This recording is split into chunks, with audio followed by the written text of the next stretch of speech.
Good morning. My name is Sherry Easton and welcome back. We are ready to start a session on ELA for 3rd through 6th grade. So let's get started. Today we're going to share the book Twice as Good, written by Richard Mickelson, and it's illustrated by Eric Velasquez. I love this book. It's a true story and it has great illustrations, so I chose it for our work today. We've been thinking lately about characters and how they're motivated, or characters, how they all have thoughts, they have things they're thinking. We the reader know those thoughts, and how characters make certain choices in their actions. They do certain things, and that those thoughts and actions move the plot along. So we've been talking about that. Today I want to talk about something else that characters have besides actions, dialogue, their words they speak, and monologue, the thinking they have in their brain, right? Besides those three things, characters also have what we call motivations. Motivation means that you are inspired to do or get something or be something, right? You're motivated to achieve something, right? So characters all want something. They're all motivated by a need or a want, right? Every narrative that we read, every story we read, the characters want or need something, and that motivates them. And those motivations change the way the character acts, right? That changes their actions. So when we read Twice as Good today, we're going to look at the motivations of the main character. The main character's name is Willie. So we're going to look to answer two questions. The first one is, what is Willie's biggest motivation? What does he want more than anything, right? And then how are his actions guided by his motivations? So in other words, what are those motivations? How do they change the way Willie behaves in the story? So let's see if we can figure out his motivation in Twice as Good. Twice as Good. Willie Powell was fast. He was only in the 3rd grade, but he was already faster and could run across the playground way faster than most 5th graders could. But the new golf course was 7 miles outside of town, and he'd promised his mother he would be home before dark. He was fast, but it was a long way. Edgewater Golf Course was the most beautiful sight Willie's eyes had ever seen. The lawns were as smooth as carpets, the brightest green. Willie approached 2 golfers. "Can you teach me to play?" he asked the kinder looking of the men. "Son, didn't anyone ever tell you that your kind is not welcome here?" the man answered. Now we already know his motivation, right? Imagine he wants to learn to play golf, and he wants it so badly that he's willing to be brave enough to ask 2 strangers if they would help him play, right? That's some strong motivation. They said no. They said no because his kind's not welcome here, which makes me think that they're saying no because he's black, so he can't play golf at Edgewater Golf Course. Let's see how that changes his motivation or his actions. Willie's eyes wanted to cry, but he wouldn't let them, not there. Of course, Willie knew he was different. He was the only Negro in his class. That's an old-fashioned word. It means someone who has black skin. It was dark when Willie got home. He hoped his mother would be asleep, but nope, she was waiting by the front door. First, she hugged Willie tight, and then she told him, "Now you go get me a good whippy switch from one of the willows." Willie knew he deserved a switching, but even now he was planning to sneak back to the new golf course every single chance he got. Getting in trouble wasn't going to stop Willie. See how strong his motivation is? Getting in trouble's not going to stop him. He's going to get what he wants. And he wants to learn how to play golf, right? "You back again, son?" It was the same man who'd mocked Willie weeks before. "You may as well learn to caddy if you're going to be here every day. That means you can carry my clubs." He handed Willie a leather bag filled with 14 sticks carved from thick hickory wood. It was heavy, but Willie already knew he'd have to work twice as hard as the other caddies, even if the bags were heavy. His school principal had told him, "If you're going to get ahead in this world, Willie, you can't be as good as the white children. You have to be twice as good." See how unfair the world is? Still is sometimes, right? It's our job to make it as fair as we can, but for right now, Willie's working in a world that's not fair. By the following year, Willie was being paid 35 cents per bag to caddy. He liked jingling the money in his pocket. That would make me feel good too. Can you imagine? He'd caddy every summer day and study how the better players hit the ball. He'd caddy listen to that, every single day, and he'd study how the players hit the ball. So he's always motivated by his motivation to learn to golf. Then he'd hike to Dr. Casey's house where his mother worked, answering the phone and writing down the doctor's appointments. One day, Dr. Casey called Willie into his office. "I hear you like to golf, young man," he said. "Yes, sir," Willie answered. "Well, then," the doctor said, "tomorrow you can play the course with me." Willie woke up before the sun and raced the whole way to Edgewater. Oh, imagine waking up before the sun. See how motivated he is? How excited he is? When he saw Dr. Casey's car, he hurried over and swung the doctor's golf bag over his shoulder.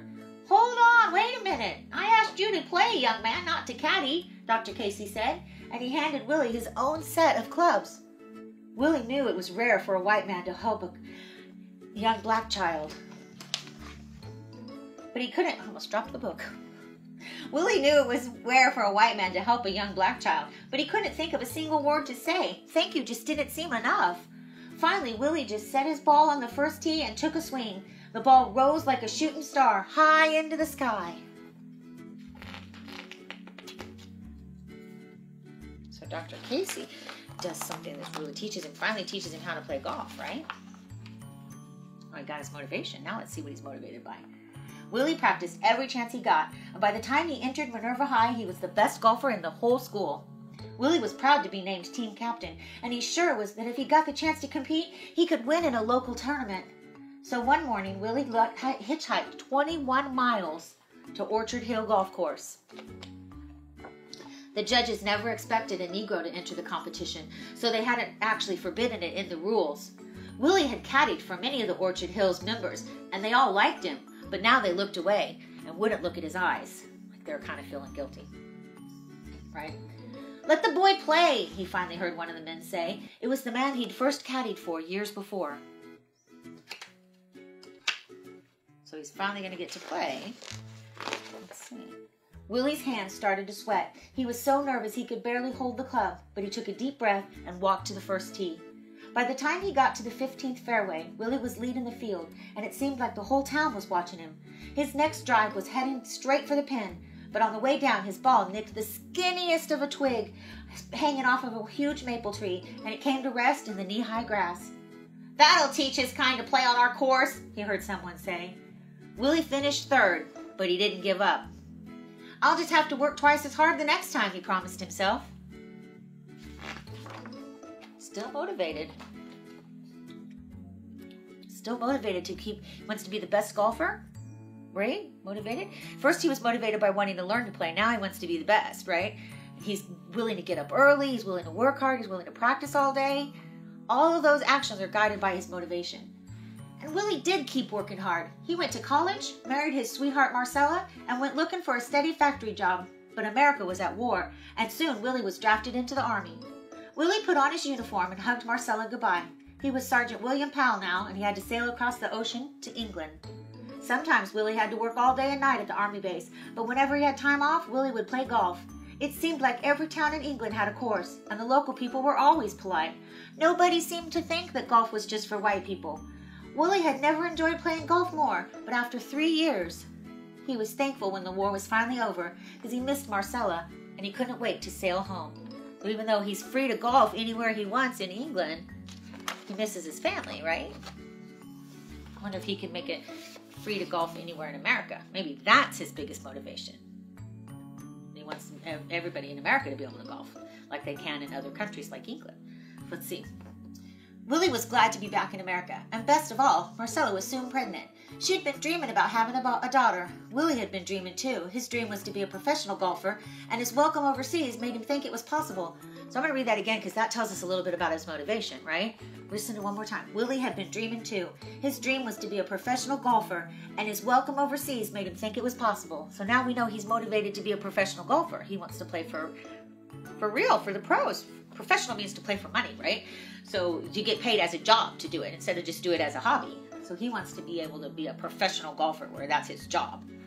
But Willie heard the same story at every course he visited that year. Only members are allowed to play here. You can only be a member if you're white. And you're a little too old to caddy, son. Sorry. Every place. Some folks don't mind me fighting for their freedom, he told Marcella, but they sure don't mind me sharing their golf clubhouse. I mean, he's got a point, right? Now we can tell he has a family, right? So let's see if his motivations change now that he has a family. But today, nothing could upset Willie. He was playing with his baby daughter, Renee. She grabbed his finger and held it tight. You have the grip of a champion golfer, he told her. Marcella laughed. But Renee's a girl, she reminded Willie. I know she's a girl, Willie answered. She'll just have to try twice as hard as the boys do.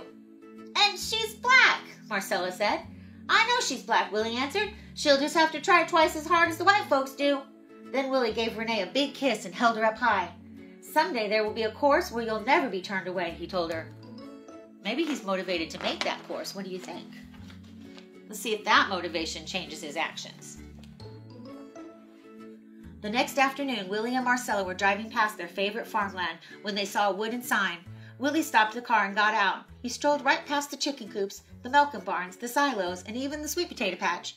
There were rolling hills, and he had a clear view in every direction. From right here, he told himself, I can see right into the future.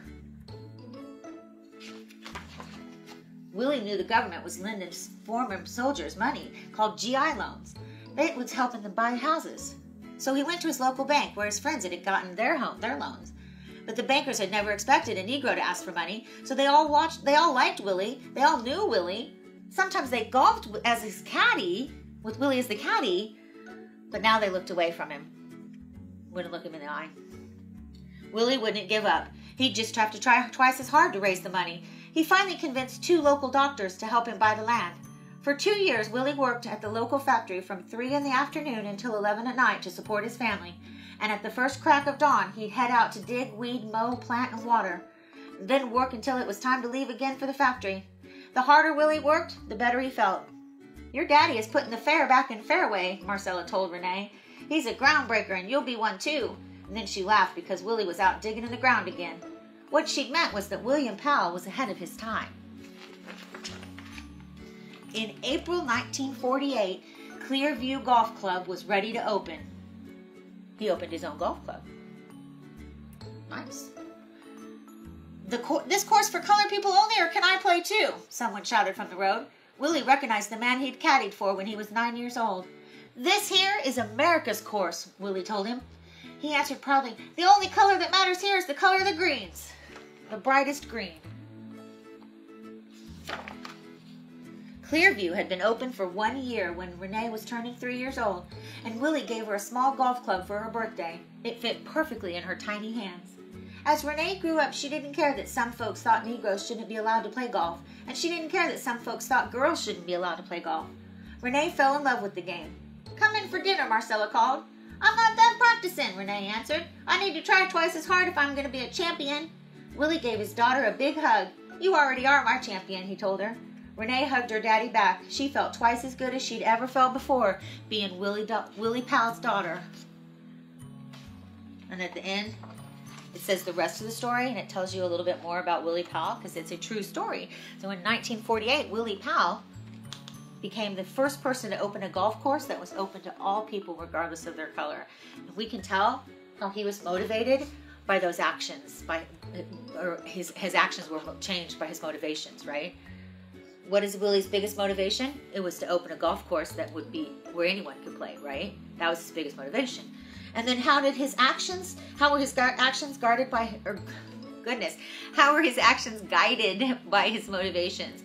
He was willing to get up early. He was willing to work super hard. He was willing to try twice as hard and be twice as good as everyone else, as all the white golfers, so that he would be able to make his motivations, right? So now, from whenever we read, readers, we're going to think about 4 things now. We're going to think about the author's actions, or not the author, the character's actions, the character's thinking, the character's words, and the character's motivation. What does the character want most of all? Happy reading, guys. See you next time.